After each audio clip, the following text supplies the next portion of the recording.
ஆமாமா தாவேக்க பெரிய கட்சி அதுக்கு மத்திய அரசு கொடுக்குது. அவங்க கிடக்கா லூசுப்பேன். அவங்க எல்லாம் லூசுத்தனா போயிட்டு கிடக்காங்க. அண்ணா அதிமுக திமுகவுக்கு எங்களுக்கு தான் போட்டி நிக்கிறது. இவங்களா நடிச்சுக்கிறது. யார் இருக்காங்க ஒரு நாள் கூத்துக்கு தாங்குமா அந்த கட்சி தாவேக்கா? திருச்சி கிழக்குலயும் தோற்கிறாரு, பெரம்பூர்லயும் தோற்கிறாரு. எழுதி வைத்துக் கொள்ளாங்க, புக் மார்க் பண்ணி வைங்க. இந்த கிளிப்பை மட்டும் எடுத்து கட் பண்ணி வைங்க.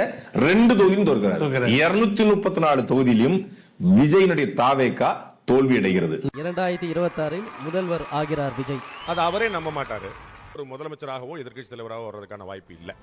நான் ஜெயிச்சிருவேன், எங்களுக்கு வீட்டுக்கு ஒரு ஓட்டு இருக்கு. வீட்டுக்கு என்ன ஓட்டு? எப்படி இதனை குப்பை தொட்டியா? வீட்டுக்கு ஒரு குப்பை தொட்டி இருக்கிறதுக்கு இப்போ இருக்கிற சூழ்நிலையில் திமுக மிகப்பெரிய வெற்றி, ஃபுல் மெஜாரிட்டியோட வரும். நீங்க ஒண்ணு கவனிச்சீங்களா? ஒட்டு மொத்தமா எல்லாருமா சேர்ந்து ஒருத்தனை எதிர்க்கிறாங்க. அதுக்கு என்ன காரணம்? ஏன் இப்படி எதிர்க்கணும்? இப்ப அவங்கவுங்க ஒரு தனித்தனி கூட்டணியில இருந்தாங்கன்னா அவங்களுக்கு ஆப்போசிட்ல இருக்கிறவங்கள எதிர்ப்பாங்க.